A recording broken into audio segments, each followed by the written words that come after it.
Olá, meus amados irmãos, que a paz do Senhor esteja com todos vocês hoje e sempre. Vamos estudar mais um pouquinho da Bíblia? Hoje nós vamos para a introdução aos livros proféticos da Bíblia, do Antigo Testamento. São livros muito interessantes e que dependem muito de uma análise do contexto em que eles foram inseridos e eles foram mencionados para que a gente possa fazer a devida interpretação desses livros. Então, se você quiser saber tudo o que vocês precisam saber nesse panorama inicial sobre os livros proféticos, assista esse vídeo do começo ao fim para que você possa compreender melhor esta parte da palavra de Deus. E também não deixe de assistir todos os vídeos da nossa série do nosso seminário bíblico. Eles vão ajudar você a compreender melhor como que a Bíblia se estrutura e também vai ajudar você na hora que você precisa discipular outras pessoas. Um amigo no trabalho, um amigo na escola, um parente seu. Isso vai ser muito bom na hora que você precisar aprofundar e explicar um pouquinho mais sobre a Bíblia para essas pessoas. Amém? Então, vamos nessa, vamos começar com o nosso curso sobre um panorama dos livros proféticos do Antigo Testamento. A primeira coisa que a gente precisa entender é o que são esses livros proféticos. Na Bíblia cristã, os livros proféticos aparecem de Isaías até Malaquias, e a parte final do Antigo Testamento. É uma sequência de livros que englobam 4 livros que são chamados de profetas maiores e 12 livros que nós cristãos chamamos de profetas menores. Por que eu destaco que somos nós que chamamos de profetas menores? Porque na Bíblia hebraica, os 12 livros dos profetas menores compõem um livro apenas. E o livro de Daniel, ele fica na parte que os judeus consideram como os escritos. Tá? Então, eles separam ali didaticamente o livro de Daniel dos livros proféticos. Tá? Mas nós compreendemos como profecia porque tem muita profecia em Daniel que vai falar do final dos tempos e tudo mais. Os maiores e menores, né? Por que esse termo maiores, profetas maiores e profetas menores? Não tem a ver com a espiritualidade do livro. Os profetas maiores são mais espirituais do que os profetas menores. Não, é literalmente por causa do tamanho do livro. Os profetas maiores são livros que têm mais capítulos, mais de 30 capítulos, enquanto, exceto Daniel tem menos, né? Tem cerca de, tem 12 capítulos. Já os profetas menores, eles têm menos capítulos e capítulos menores, né? Os capítulos de Daniel são um pouco maiores, né? Ezequiel, Jeremias e Isaías tem bastante capítulos, né? Isaías tem 66 capítulos, mas os profetas menores têm livros com 2 capítulos, 3 capítulos, 4 capítulos, até mesmo um capítulo, né? Os profetas, eles vão interpretar... O que são os livros proféticos? Né? Eles vão interpretar a história à luz da aliança com Deus. Ou seja, eles vão entender como que a história do povo de Israel acontece em função da aliança do povo com Deus. Se o povo anda com Deus, as coisas andam bem. Se o povo não anda com Deus, as coisas andam mal. Então, o que eles vão fazer? Eles vão pegar justamente esses momentos em que as coisas não estão indo bem para o povo de Deus e vão denunciar o pecado do povo, porque na lógica da aliança, se o povo peca, Deus se afasta e permite que o povo viva conforme os seus próprios passos, com todas as consequências que isso trazia. Então, na mesma forma como a gente via lá no livro de Juízes, aqueles ciclos, né, de que o povo peca, ele é oprimido por um povo estrangeiro, o povo clama por um libertador, Deus fornece o libertador, e esse libertador ele expulsa os opressores do meio do povo de Deus. Aqui os profetas vão atuar dessa forma, eles vão denunciar o pecado, e aí, denunciando o pecado, eles vão anunciar o juízo de Deus caso o povo não se emende. Ou seja, se o povo não se consertar do seu pecado, em geral, o pecado de idolatria, mas existem alguns pecados sociais também que são apontados pelos profetas, falta de cuidado com as viúvas, falta de cuidado com os órfãos, também vamos ter esses tipos de pecados, mas na maioria das vezes derivados de um pecado de afastamento do homem com relação a Deus, logo o seu coração esfria e aí a dureza do coração surge e aí surgem os problemas sociais. Então, ele denuncia, os profetas vêm, denunciam o pecado, eles anunciam o juízo e aí eles proclamam esperança. Por quê? Porque Deus ele não está aqui só para exercer justiça, né? Ele está aqui para corrigir. Então ele chega e fala, olha, o profeta vai chegar e falar, se vocês continuarem pecando desse jeito, as consequências virão. Né? As consequências virão, o juízo virá e vocês vão ter problemas. Agora, se vocês se consertarem, se vocês se arrependerem, haverá esperança para vocês. Há uma esperança para vocês. Deus irá restaurar a vida ao seu povo. Tá? Então, essa leitura profética ela vai permitir que, ao mesmo tempo que o povo entenda qual é a consequência do pecado, saiba que, tendo pecado, existe uma esperança de renovo. E na leitura evangélica, os profetas eles também vão apontar para a fidelidade de Deus e para o cumprimento da história da redenção. Aonde? Em Cristo Jesus. Então a gente vai ver alguns profetas que vão trazer profecias que são, ao mesmo tempo, para a época que eles profetizavam, também para a época da vinda de Jesus, apontando para o Messias que iria libertar do pecado o povo. Então a gente consegue ver em alguns textos essa dicotomia de mencionar esse Messias que haveria de vir para libertar o seu povo, e a gente viu isso em Jesus. A linha do tempo profética ela é muito importante pelo seguinte, existem basicamente 3 tipos de profetas, tá? Desses 16 livros. Você tem o profeta pré-exílico, o profeta exílico e o profeta pós-exílico. Então você tem o profeta pré-exílico, que é aquele cujo ministério é exercido antes da queda de Samaria, em 722 a.C. Samaria é a capital do reino de Israel, do reino do norte, daquelas 10 tribos que se separaram do reino do sul a partir do movimento de Jeroboão, que se rebelou contra Roboão, filho de Salomão, e depois a queda de Jerusalém, capital do reino do sul, capital do reino de Judá. Esses profetas pré-exílicos eles vão ter uma forte denúncia contra a idolatria. Por quê? Porque foi a idolatria o principal pecado que levou o povo a ser exterminado e levado embora de Samaria, no reino do norte, e de ser levado cativo para a Babilônia, no caso do reino do sul. Nós também vamos ver também uma forte denúncia contra a injustiça, e aí a gente inclui a injustiça social, e também a alianças políticas infiéis. Por quê? Porque vários reis, tanto de Israel quanto de Judá, para eles tentarem impedir que outros reinos poderosos os destruíssem, fizeram alianças com reinos idólatras. Em vez de clamarem a Deus por libertação, buscaram soluções humanas por meio de alianças políticas com o Egito, com a própria Babilônia. Então, assim, tem momentos em que o povo de Israel e o povo de Judá, para tentar evitar as invasões de outros povos, vai buscar ajuda não em Deus, mas no homem.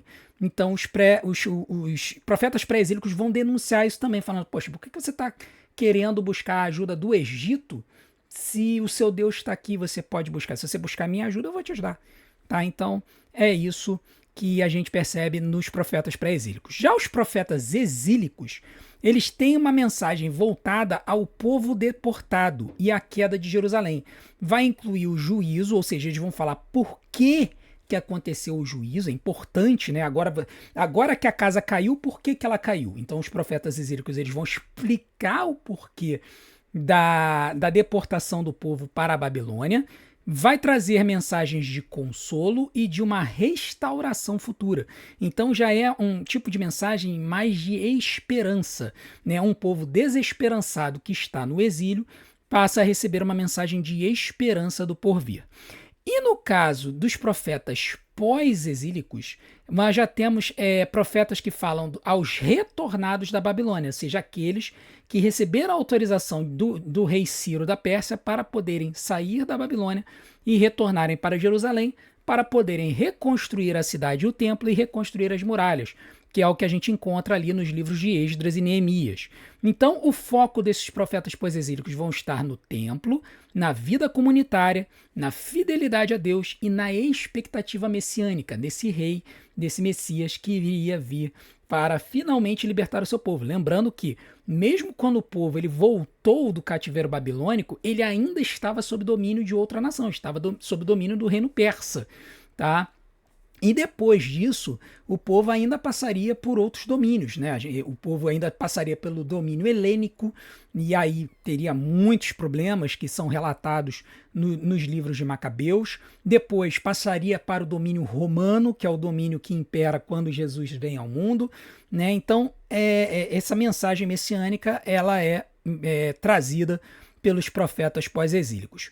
E o alvo dessas profecias, sempre que a gente falar em alvo, a gente está falando o alvo do profeta, o alvo da mensagem profética. Esse alvo pode ser tanto o reino do norte, o reino de Israel, quanto o reino do sul, o reino de Judá, Jerusalém, nações estrangeiras, porque tem profetas que profetizam contra as outras nações, falando que se elas se meterem contra o povo de Deus, elas vão sofrer, ou a comunidade pós-exílica, ou seja, aquele pessoal que havia voltado para Jerusalém e aí precisava de uma mensagem de esperança e de construção de uma nova sociedade. Tá bom? Então a gente, basicamente, quando a gente for analisar todos os livros agora, a gente vai dar uma passada breve sobre todos os livros proféticos, a gente vai ter que ter sempre isso em mente, e a gente, em cada livro, a gente vai trazer essa abordagem. Como são muitos livros, a gente vai tratar de 16 livros ao todo, a gente vai fazer um panorama mais, um pouco menos profundo, um pouco mais abrangente, no sentido de dar uma visão do que o livro se trata e dar uma situada no livro. E aí, mais para frente, a gente tendo a oportunidade de estudar livro a livro, aí a gente vai poder se aprofundar um pouco mais sobre questão de autoria, sobre questão de data, sobre questões atinentes à mensagem que é ministrada. Então, aí a gente vai ter a oportunidade de detalhar um pouquinho mais. Hoje vai ser aquele panorama para que você realmente possa entender como fazer essa leitura desses textos, tá? Nós vamos começar com Isaías, e o livro de Isaías ele já é um livro interessante, tá? O livro de Isaías ele tem a sua tradição ligada a Isaías, filho de Amós, e o seu ministério foi no reino de Judá, no século 8 a.C., nos dias do rei Uzias, Jotão, Acais e Ezequias. Então a gente já está falando já para o final do reino de Judá, tá? O principal alvo de Isaías eram Judá e Jerusalém, mas também Israel e as nações sob ameaça assíria, porque o começo do livro de Isaías, o começo do ministério de Isaías, Israel ainda existia. Depois Israel deixa de existir e aí o seu ministério passa ao Reino do Sul. Durante esse período, era um período pré-exílico, com sessões que dialogam com o exílio e a restauração conforme a análise literária moderna. Por quê? Lembra daquela questão que a gente fala, que os textos que a gente compreende, a gente entende sobre o Antigo Testamento, eles foram passados oralmente e depois foram redigidos? Então, uma análise literária vai encontrar alguns termos que são mais congruentes com um hebraico mais moderno. Então, a gente pode entender assim como sendo cópias, redações desses textos que foram passados de sinagoga em sinagoga, né? Então, aí nessas novas redações, o copista que foi fazer a cópia foi lá e fez alguma alteração para compreensão da época e tudo mais. Existe um outro conceito, um outro entendimento relativo ao livro de Isaías, que está até nessa divisão de estrutura, capítulo 1 a 39, capítulo 40, 55, 56 a 66, de que tem gente que entende que, na verdade, o livro de Isaías ele é composto por 2 ou 3 livros, onde o primeiro ele é mais pré-exílico e o segundo e o terceiro seriam mais exílicos. Então, quando se faz uma análise literária disso, muitos entendem que a segunda e a terceira parte foram escritos por discípulos de Isaías, que continuaram o seu ministério profético, e aí quando precisaram atuar perante a realidade que eles estavam vivendo já no exílio, eles trouxeram também essa ministração profética, tá? Então eles teriam continuado com o seu ministério. É uma estrutura básica, dos versículos 1 a 30, capítulos 1 a 39 falam de juízo e esperança, capítulos 40 a 55 de consolo e retorno do povo, e 56 a 66 de restauração, justiça e nova criação. E a ênfase teológica do livro está na santidade de Deus, o pecado do povo, o remanescente fiel, aquele povo que permaneceu fiel ao Senhor, mesmo em meio à idolatria que permeava o reino do sul durante o final do reinado, o servo do Senhor e a esperança messiânica. No caso do servo do Senhor, né, o servo sofredor, lá Isaías 51, é um texto que inclusive dá muito debate entre judeus clássicos e judeus messiânicos. O judeu messiânico que entende que Jesus Cristo é um Messias apresentado no Antigo Testamento vai citar muito Isaías 51 para poder mostrar, olha, isso aqui basicamente está falando sobre Jesus Cristo, né? E aí existe um bem grande debate aí, né? Tem muitos judeus messiânicos que atuam evangelizando outros judeus falando sobre Jesus Cristo ser o Messias. Já o livro do profeta Jeremias, a sua autoria é de Jeremias, sacerdote na cidade de Anatote, teve apoio de Baruque foi discípulo dele. O seu ministério foi de cerca de 627 a.C. até depois da queda de Jerusalém em 586 a.C. Então, no texto você vai encontrar literalmente Jeremias lamentando a queda de Jerusalém. A gente vai ver o Jeremias alertando Jerusalém da queda e depois lamentando a queda de Jerusalém. O alvo foi o Reino do Sul, Judá e Jerusalém, né? Os reis Josias, Joaquim e Zedequias, ou seja, os últimos reis do sul, né? Os últimos reinos de Judá, os últimos reis de Judá. O período foram os últimos anos pré-exílicos e o início do exílio babilônico, né? Jeremias foi exilado, então ele traz palavras já no exílio, e a estrutura do livro. Primeiro capítulo é a chamada dele, do capítulo 2 ao 25, oráculos contra Judá, capítulos 26 a 45, narrativas, que aí vai contar a jornada de Jeremias durante esse período todo que ele estava tentando alertar os reis do que estava acontecendo. 46 a 51, oráculos contra as nações, e no 52, um apêndice histórico. E aí a ênfase teológica do livro é o arrependimento, o juízo inevitável, ou seja, não haveria nada que o povo poderia fazer a não ser se arrepender, porque o juízo já não tinha mais condições de não acontecer, o povo já estava completamente perdido nessa época. Uma nova aliança e a fidelidade de Deus no meio da crise. Tá, então ele é um texto que Jeremias, ele mesmo com o povo tendo feito tudo aquilo que fez e tendo ido para o exílio, Jeremias vai trazer uma mensagem de esperança para esse povo, mostrando, olha, se vocês se arrependerem, há um retorno, há a possibilidade de vocês voltarem. Já o profeta Ezequiel, né, e aqui a gente está nos 4 profetas maiores ainda que a gente está falando, ele tem a autoria do profeta Ezequiel, profeta sacerdote entre os exilados na Babilônia. Então a gente está falando de alguém que está exilado. E o seu ministério aconteceu aproximadamente entre 592 e 570. Você deve estar pensando assim, não, peraí, mas Jerusalém não caiu em 586, pastor André? E o ministério dele começou em 592, que foi 6 anos antes? Como é que pode isso?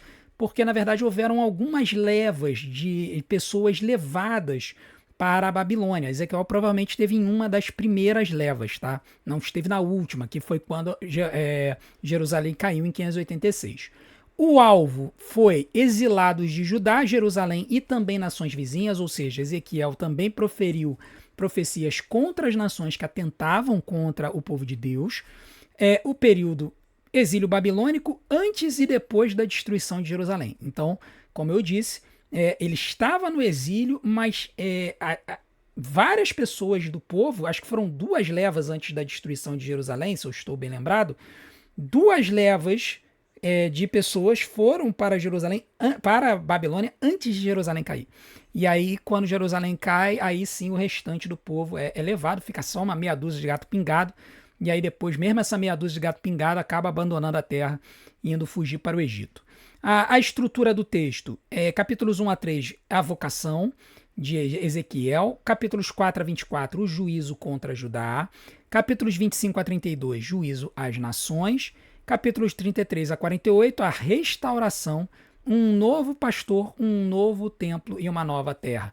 Inclusive vai ter uma parte do texto em que Ezequiel vai contar como é que vai ser as medidas do novo templo, tal. Ele vai ter visões sobre como é que vai ser a terra restaurada.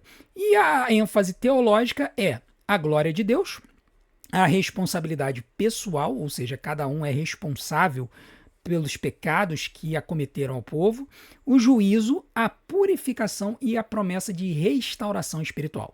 Então percebam que sempre que um profeta está no exílio, ele vai falar muito sobre essa questão de que há ainda uma esperança para o povo ser restaurado e trazido de volta para Jerusalém e o culto ao Senhor também ser restaurado. Esse tipo de mensagem ele é muito importante para nós hoje em dia, tá? Porque tem muita gente que acha que não tem mais solução para sua vida porque fez alguma coisa que impede que Deus enxergue para ela de novo, e a gente consegue ver nesses relatos proféticos de um povo que foi absurdamente idólatra, colocou idolatria e imoralidades dentro do templo de Jerusalém, como que Deus ainda teve carinho e teve cuidado com o seu povo, com quem ele havia feito uma aliança lá atrás em Abraão.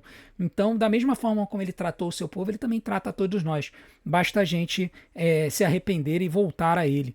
Tá? Lembrando que pecar é algo que é plausível para todo mundo. O grande problema é se você viver em pecado. Você viver em pecado aí é um outro problema, uma outra situação, exige um arrependimento muito mais profundo, né? Agora, no livro de Daniel, a sua autoria, a tradição, ela vai associar a Daniel, um judeu no período do exílio.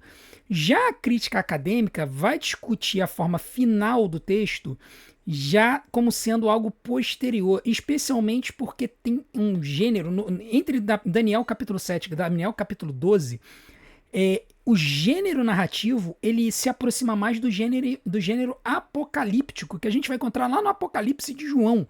É uma série de mensagens que vão remontar ao final dos tempos, que os estudiosos eles têm muita dificuldade de associar a um profeta do exílio. Então eles vão entender que essa segunda parte é uma tradição que vem dos discípulos de Daniel e que trouxeram essas visões com base em um estilo literário que surge muito posterior, no século III, século II a.C.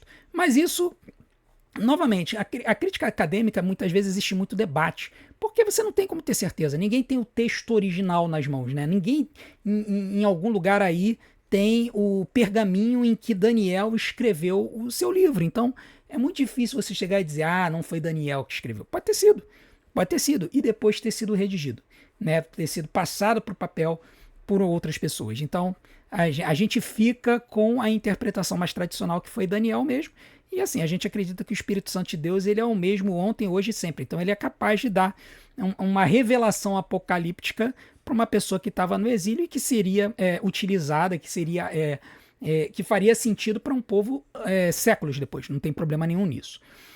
O alvo da profecia de Daniel são os judeus vivendo sob impérios estrangeiros, o Império Babilônico, depois o Império Medo-Persa, que é o império que toma conta da Babilônia, né? A gente está falando de Ciro, Xerxes e outros reis, que Dario, né? Reis do Império Medo-Persa que dominaram a Babilônia, e também visões sobre reinos futuros. E aí a gente está falando da partir do Daniel capítulo 7. O período do texto é uma narrativa do exílio babilônico. A recepção cristã coloca esse texto entre os profetas, embora o cânon hebraico inclua nos escritos, mas aí é uma questão de colocação, de estilo de literário e tal. O conteúdo e a ideia do livro em si não vão ser diferentes. A estrutura do texto, capítulos 1 a 6, a de narrativas de fidelidade, aí vai ter aquela narrativa, a narrativa de Daniel na Cova dos Leões, vai ter a narrativa dos amigos Sadraque, Mesaque e Abednego na fornalha de fogo, assim, vai ter vários relatos aqui que vão remontar essa fidelidade dessas pessoas a Deus e as consequências positivas que isso vai ter. E nos capítulos 7 a 12, as visões apocalípticas, né? Então, essas visões que Daniel vai ter e que muitos grupos religiosos adoram pegar esses textos de 7 a 12 de Daniel, para ficar fazendo continha e tentar decifrar quando é que Jesus vai voltar, né? Então, assim, tem vários grupos religiosos que fizeram isso ao longo do tempo, e é muito interessante, porque as pessoas estavam tentando adivinhar uma coisa que a Bíblia fala que nem Jesus sabe, né? Então, assim, pelo menos Jesus não sabia quando em vida quando é que ele iria voltar, né? Então, assim, é um negócio meio engraçado das pessoas especularem. Enfim, a ênfase teológica do texto é a soberania de Deus sobre os impérios, a fidelidade em ambiente hostil e a esperança do reino de Deus. Aqui em Daniel, eu gosto muito desses textos que vão mostrar como que nós devemos ser fiéis mesmo em circunstâncias adversas, em ambientes hostis. E quando eu digo ser fiel a Deus, eu não estou querendo dizer que você tem que botar a música lá nas alturas da rádio gospel de sua preferência para você tentar evangelizar os seus colegas de trabalho. Tem gente que gosta de fazer isso e acaba sendo inconveniente. Não é isso que eu estou dizendo. O que eu quero dizer é que em uma situação em que você pode ser levado a pecar por conta da cultura da empresa, da cultura da universidade em que você está, o crente que se mantém fiel a Deus, ele é honrado. Ele é honrado no final das contas. Foi assim com Daniel e os seus amigos, quando eles não comeram dos manjares do rei, e eles ficaram com uma aparência mais saudável do que aqueles que comeram. Também foi assim com Sadraque, Mesaque e Abednego quando foram parar na fornalha de fogo, e Daniel quando foi parar na cova dos leões. Então, esses textos eles são muito importantes para a gente poder entender isso. A gente entender que nós devemos nos manter fiéis a Deus, mesmo em ambientes completamente contrários aos seus ensinamentos, e, ao fazer isso, nós certamente seremos honrados por Ele e receberemos as suas bênçãos. Agora vamos falar dos 12 profetas menores, tá? E aqui, novamente, vamos relembrar, os profetas menores são menores por causa do tamanho do livro, tá? São livros com menos capítulos ou com capítulos menos extensos, tá? Vamos começar por Oséias. Oséias, ele teve um ministério nos séculos 8 a.C., entre 753 e 715. É um dos profetas mais antigos, tá, dos livros proféticos. Ele vai falar ao reino do norte durante o período pré-exílico. A gente já falou, por exemplo, de Isaías, que falou o reino do sul no período pré-exílico. Oséias fala o reino do norte, ou seja, Samaria ainda não tinha caído. Ele vai falar contra o reino de Israel, falando, olha, se vocês não se emendarem, a Síria vai vir, né? Ele vai falar sobre isso nos dias de Jeroboão II e dos últimos reis antes da queda de Samaria, né? O período é o pré-exílio assírio, tá? Que acontece, o exílio assírio acontece em 722 a.C., e a estrutura do texto, ele vai ter, dos capítulos 1 ao 3, um casamento simbólico com uma mulher que tinha uma vida totalmente desestruturada, mas foi um ato profético para demonstrar a relação do povo de Deus com a idolatria. E do capítulo 4 ao 14, nós temos acusações, juízo e promessas de restauração.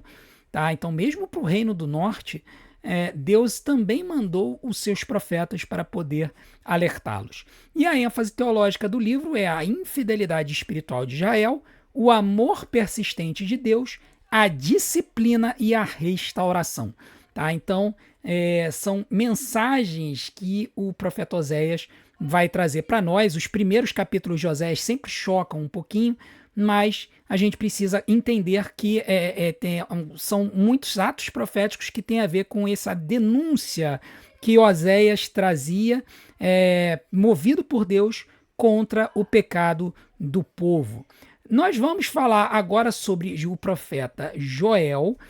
O profeta Joel, filho de Petuel, ele tem a data de produção debatida, com gente afirmando que ele é um profeta pré-exílico e tem gente que fala que ele é um profeta pós-exílico.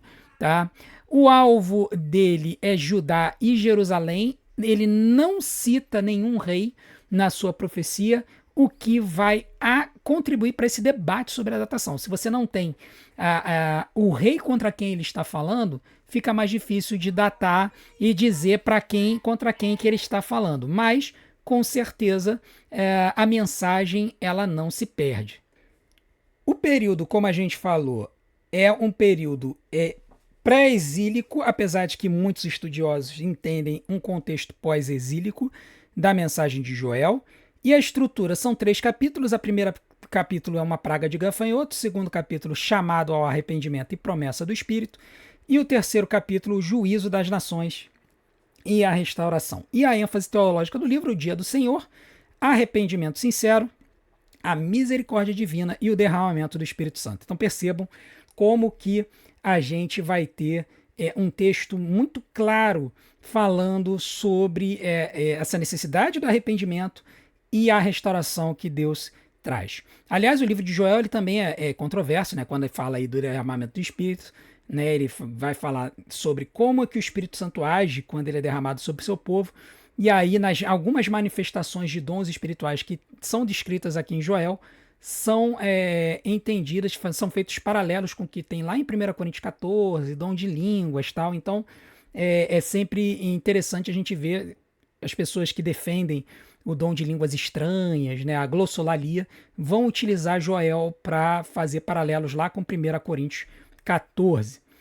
Agora vamos falar do livro do profeta Amós. Amós, pastor na cidade de Tecoa, ele teve seu ministério entre 760 e 750 a.C. Muitos entendem que ele é o profeta mais antigo, tá, de todos os profetas que apresentaram o seu ministério aqui para o povo de Deus.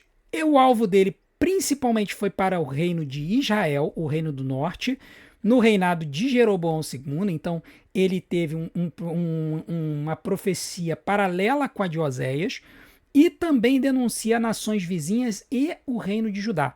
Tá? Então ele vai denunciar o pecado dessas nações que estão atentando contra o povo de Deus. O período é pré-exílico, antes da queda de Samaria, lá em 722 a.C., e a estrutura do texto, capítulos 1 e 2, oráculos contra as nações, capítulos 3 a 6, acusações contra Israel, e os capítulos 7 a 9, visões e esperança final. E a sua ênfase teológica são a justiça social, culto sem obediência, juízo contra a opressão e promessa de restauração davídica. Então aqui é muito interessante ver como que o profeta Amós ele vai associar o esfriamento espiritual causado pela idolatria e as injustiças sociais que vão acometer o povo. Tá? Então, a gente precisa sempre entender que uma coisa leva a outra. O afastamento de Deus leva à injustiça social. E por que isso? Porque, como o próprio Jesus disse, aquele que tem a Deus dentro do seu coração e que entende quem é Deus e quem é Jesus, o ministério de Jesus, ele vai demonstrar o seu amor a Deus através do seu amor às pessoas. A pessoa ama a Deus sobre todas as coisas e passa a amar ao próximo como a si mesmo. Então esse amor ao próximo, ele vai se revelar no desejo e na sede por justiça social.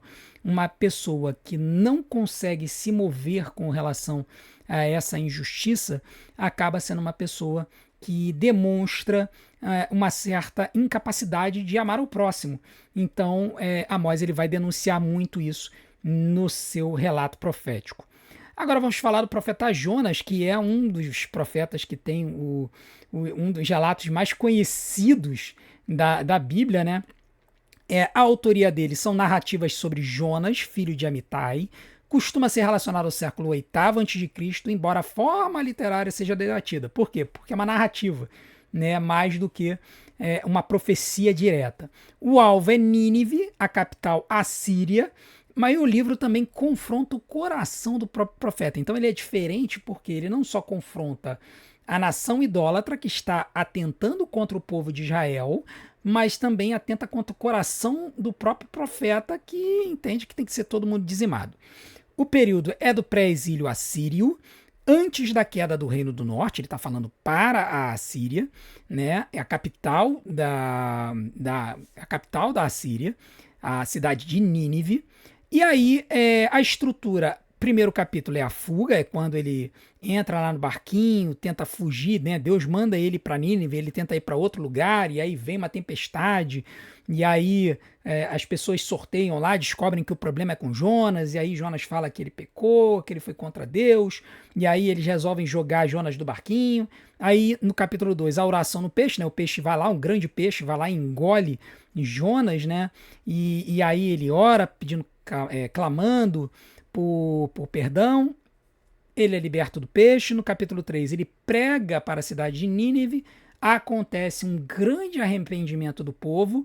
Esse relato desse arrependimento do povo não aparece em nenhum outro texto do Antigo Testamento, ele só aparece aqui. E depois no capítulo 4, a correção do profeta, que é quando ele tem lá aquela situação lá com a plantinha e tudo mais. E a ênfase teológica é a misericórdia de Deus para além de Israel, o arrependimento, a missão e a resistência humana à graça. Tá? Então, misericórdia de Deus para além de Israel, por quê? Porque Deus deu a Nínive a oportunidade de se arrepender e assim não ser destruída. E Nínive se arrependeu. Né? Então a mensagem de Deus, ela não é apenas para o povo de Israel, é para todos. Né? Se as pessoas aceitassem Deus como única divindade, como único Deus, Deus teria misericórdia dessas nações. E a ênfase teológica é na misericórdia de Deus, né? Como a gente falou, para além de Israel, o arrependimento, a necessidade de arrependimento, a missão, Deus manda a missão, nós temos que obedecer, e a resistência humana à graça que acontece, tá? Tem gente que fala que a graça de Deus é irresistível, mas a gente vê aqui em Jonas uma situação em que o profeta resistiu à graça de Deus. Tá? Então aí fica para os teólogos aí como de destrinchar esse nó teológico aí.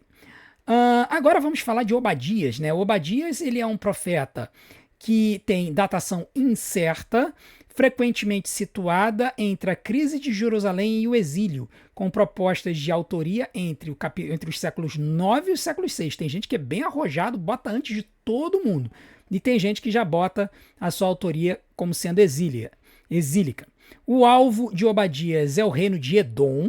Né? Edom era descendente de Esaú por sua violência contra Judá. Né? O povo de Edom, os edomitas, por conta de serem descendentes de Esaú, existia uma rivalidade muito grande contra o povo de Israel, que eram os representantes de Jacó, que foi renomeado como Israel.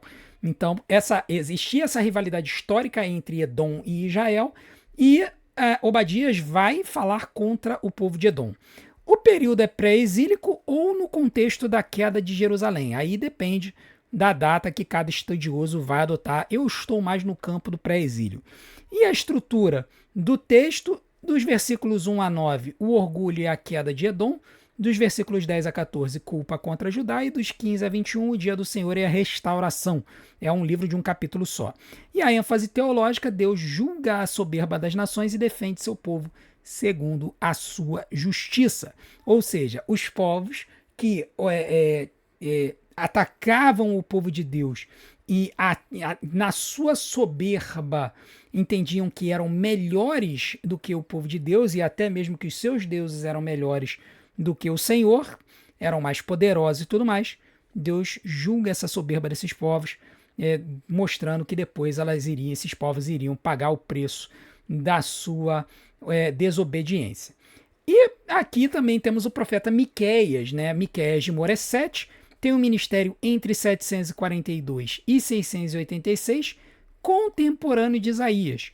E o alvo dele já é tanto o Reino do Norte quanto o Reino do Sul. Ele não fala apenas para o Reino do Norte, ele não fala apenas para o Reino do Sul, ele fala para os dois reinos.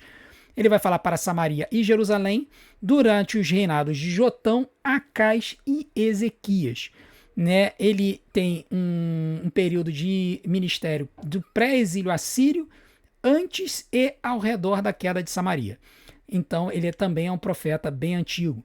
A estrutura do livro, capítulos 1 e 2, o juízo, capítulos 3 a 5, líderes corruptos e esperança messiânica. Miqueias vai ter textos que vão ser referenciados em Jesus.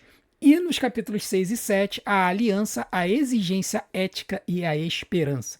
A ênfase teológica do livro é a justiça, a misericórdia. Vocês veem que os temas eles se repetem muito, né? Porque a mensagem profética é isso, né? Ela vai denunciar o pecado e vai mostrar que há esperança. Então, é a justiça de Deus, a misericórdia divina ante o arrependimento, a humildade diante de Deus e a promessa do governante de Belém.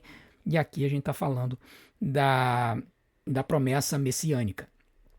Agora vamos para Naum. Naum, que é filho de Elcos, né? Na verdade, ele é da cidade de Elcos, geralmente datado entre 663 e 612, antes da queda de Nínive. Aqui está errado, né? Depois da queda de Nínive, né? Ele vai... não, é antes da queda da cidade, né? Porque Nínive ela é destruída, é verdade. Você tem a queda de Samaria, Nínive vem, destrói Samaria, mas a cidade de Nínive e o Império Assírio eles vão ser destruídos posteriormente, tá? O alvo da mensagem profética é a cidade de Nínive e o Império Assírio, e ele traz um consolo indireto para Judá. Por quê? Porque a Assíria nessa época já havia tomado Samaria, já havia destruído o reino de Israel, e estava agora pensando em dominar o reino do sul, o reino de Judá. Tá? Então, ele está falando contra a Síria, mas ele está falando a favor do reino do sul, do reino de Judá. Tá? É o período que ele está falando, é pré-exílio do reino do sul, após a opressão assíria e antes de 612 a.C. E a estrutura é a majestade e a justiça de Deus, no capítulo 1, capítulo 2, a queda de Nínive, e no capítulo 3, a culpa e vergonha da cidade.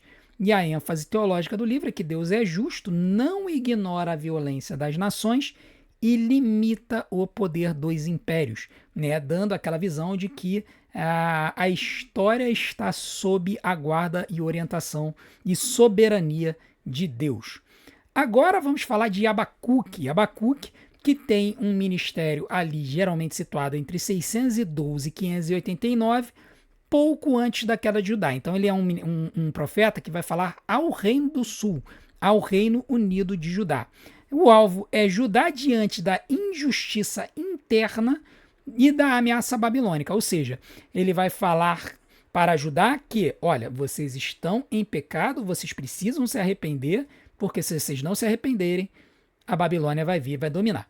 Então, a estrutura, no capítulo 1, perguntas do profeta, capítulo 2, resposta divina e o justo viverá pela fé, texto esse que Paulo vai referenciar lá em Romanos, e no capítulo 3, oração e salmo de confiança.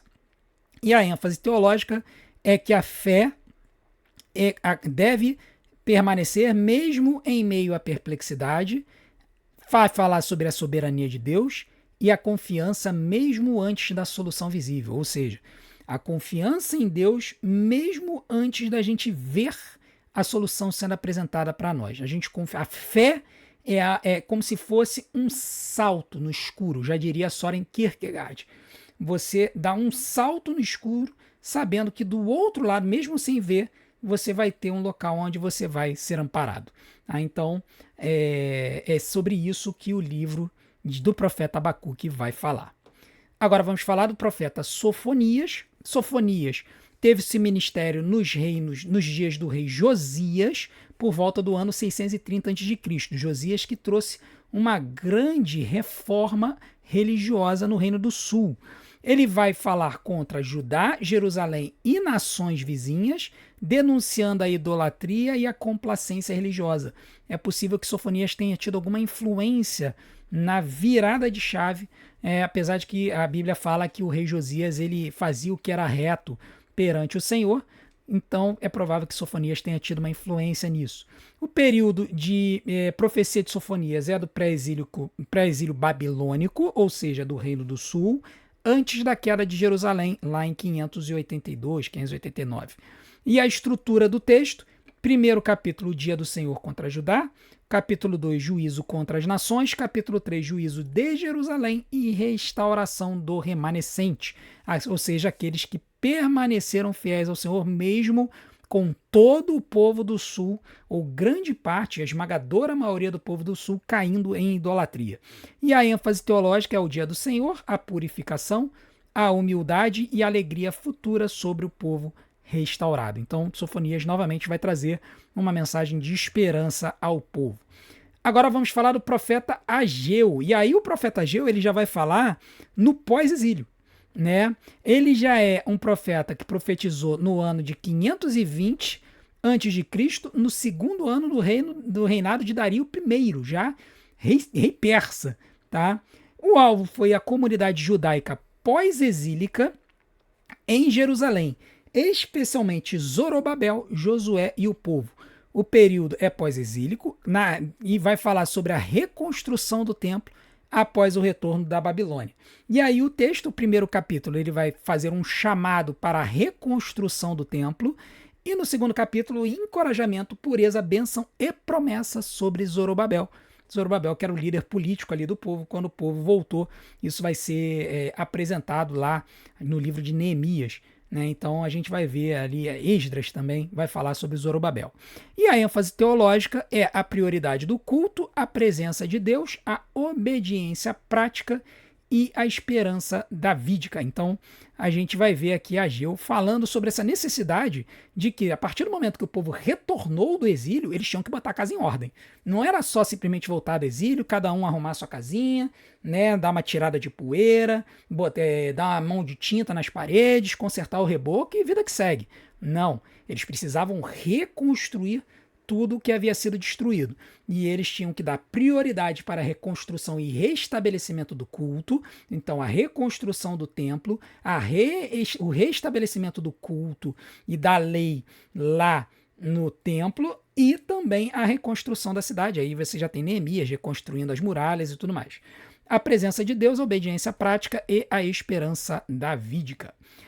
E agora vamos falar sobre Zacarias. Zacarias, filho de Berequias, neto de Ido, tem o seu início de ministério no ano 520 a.C., no período persa.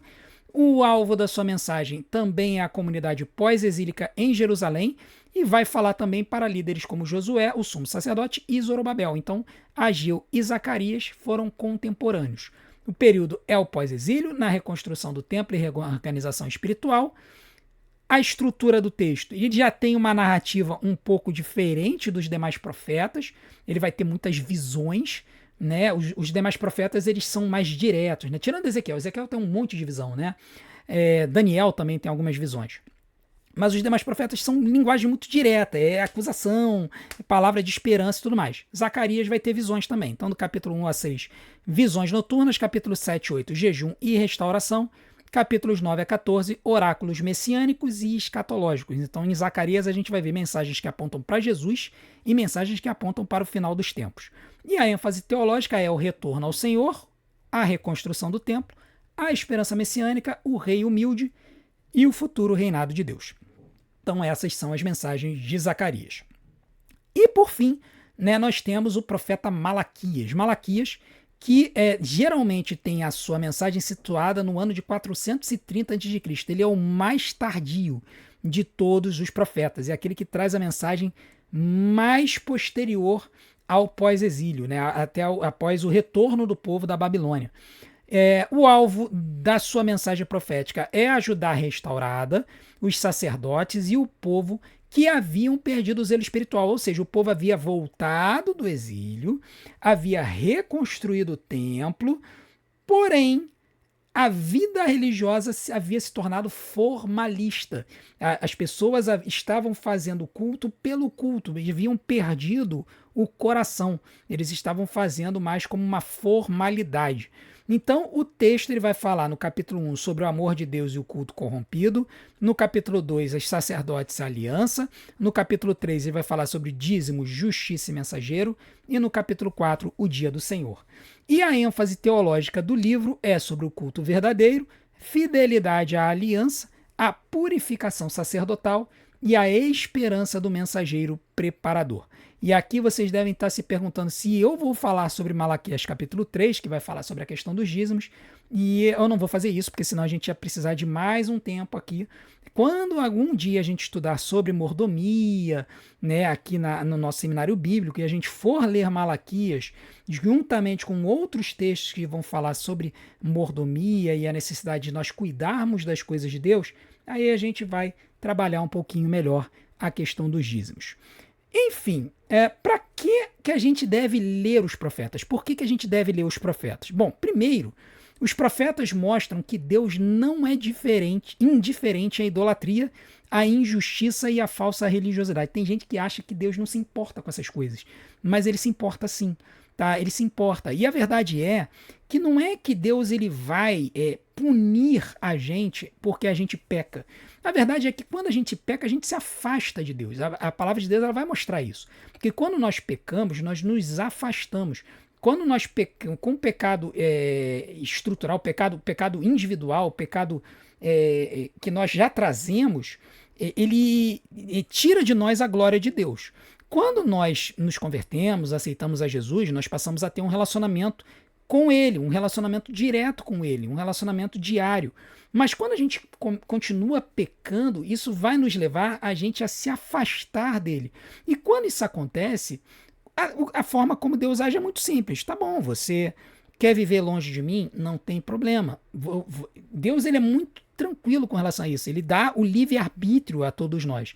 A grande questão é que quando a gente faz isso, a gente deixa de ter as benesses de uma vida em conjunto, em comunhão com um ser que é todo poderoso, todo sábio e que pode nos ajudar a qualquer momento. Então a gente passa a viver conforme a nossa própria consciência e isso tem as suas consequências. Né? Nós vamos passar a ter visões limitadas, vamos ter decisões limitadas, nós vamos passar a viver com base em nossos sentimentos, nossos temperamentos. Então, isso é o que indica uma vida de pessoas que estão longe de Deus, que estão afastadas de Deus. Então, Deus ele entende, olha, você quer viver longe de mim? Ok, as consequências vão acontecer porque né, você vai estar seguindo a sua jornada. Os profetas eles vão ensinar a ler a história com discernimento espiritual. Impérios se levantam, mas o Senhor governa. E aqui é importante que a gente entenda que esta mensagem, tá, isso é muito, muito, muito importante. Essa mensagem é referenciada, ela é mencionada com relação ao povo de Deus, a uma nação, a nação de Israel, no Antigo Testamento. E o paralelo a isso no Novo Testamento, o paralelo à nação de Israel como povo de Deus no Antigo Testamento é a igreja do Senhor. Tá? Então, aqueles que se levantam contra a igreja do Senhor, eles vão sofrer consequências. Tá? Mas quem governa é o Senhor, quem governa tudo é o Senhor, e isso deve nutrir a nossa esperança. Então, a gente precisa tomar muito cuidado quando a gente entende como, por exemplo, o texto que fala que feliz é a nação cujo Deus é o Senhor, e a gente não politizar isso, porque a nação que esse texto se referencia é a nação de Israel, cujo paralelo no Novo Testamento é o povo de Deus, é a igreja, tá? A igreja espiritual, a noiva do Senhor. Tá? Então a gente precisa entender isso. Aí em outras aulas, em outras oportunidades, a gente aprofunda essa questão. Uma outra coisa que é muito importante é que a mensagem profética ela une juízo e esperança. Deus corrige, ele purifica e ele restaura o seu povo. Então Deus ele não abandona o povo quando ele peca. Ele traz a solução e a esperança para o povo poder se restaurar e voltar a ter um relacionamento com Deus. Então, da mesma forma como Deus ele age desta forma com relação ao seu povo e agia com relação ao seu povo, ele também age com relação a nós. Ele também age em nós como indivíduos. Todos nós, mesmo pecadores, mesmo que a gente venha a cometer algum tipo de pecado, se a gente se arrepender e buscar de todo o coração o Senhor, ele vai nos restaurar. Ele vai cuidar de nós. Na perspectiva cristã evangélica, os profetas ampliam a compreensão da promessa, do reino de Deus e da esperança messiânica. Ou seja, eles vão apontar para a igreja, eles vão apontar para Jesus Cristo. Então, nós conseguimos nos profetas ver Deus apontando para a solução messiânica em Cristo Jesus. E aqui é muito importante a gente entender isso, porque quando chegar lá em Mateus, né, quando a gente chegar em Mateus, no Evangelho de Mateus, a gente vai ver o tempo todo o evangelista dizendo, porque assim estava escrito. E aí ele vai trazer um texto, quando a gente volta, geralmente é um texto profético. Você vai ter textos de Isaías, de Miqueias, de Zacarias, muitas vezes são textos proféticos. E, para terminar, Ler os profetas é aprender a ouvir a palavra de Deus com temor, arrependimento, fé e esperança. Então, temor por quê? Porque a gente sabe que se a gente se afastar de Deus, as consequências virão.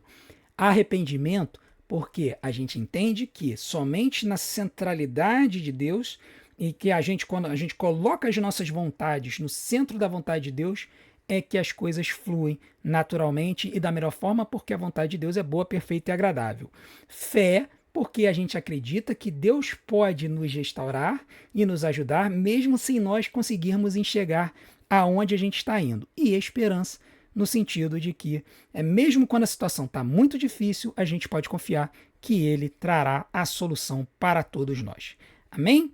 Bom, esse era o estudo que eu tinha para vocês nesta noite. Eu espero que tenha sido um estudo proveitoso. Não deixem de ver todos os nossos outros estudos, onde a gente fez uma introdução à Bíblia, uma introdução ao Antigo Testamento, uma introdução ao Pentateuco, aos livros históricos e agora aos livros proféticos, para que vocês possam ter uma compreensão geral nesse panorama que a gente está fazendo da Bíblia. E na próxima aula, nós vamos estar encerrando o panorama do Antigo Testamento, falando sobre os livros poéticos ou sapienciais. Tem gente que vai colocar de uma forma, vai colocar de outra, e aí a gente vai estar falando sobre os livros de Jó, de Salmos, de Provérbios e outros tantos. E aí a gente vai estar completando o estudo do Antigo Testamento. Então, desde já eu quero convidar você a estar aqui na semana que vem, nesse mesmo horário, para poder acompanhar esse estudo e também continuar conosco, porque depois da aula da semana que vem, nós vamos entrar no Novo Testamento. A gente vai fazer um panorama geral do Novo Testamento e depois estudar as suas formas literárias. Beleza? Muito obrigado a todos pela sua audiência. Não deixem de curtir esse vídeo, porque a sua curtida faz com que o algoritmo do YouTube divulgue o vídeo para mais pessoas. E não deixe de fazer tudo aquilo que as pessoas aqui no YouTube costumam pedir. Se inscreva no canal da nossa igreja ou no meu canal pessoal. Também não deixem de compartilhar, de clicar no hype, se aparecer, para que esse conteúdo possa alcançar mais e mais pessoas. A gente quer não apenas abençoar a PIB do Grajaú, mas também abençoar todos os cristãos espalhados pela face da terra, para que eles possam ter uma compreensão cada vez melhor sobre o Evangelho, sobre a palavra de Deus. Amém? Muito obrigado. A gente se vê na próxima semana.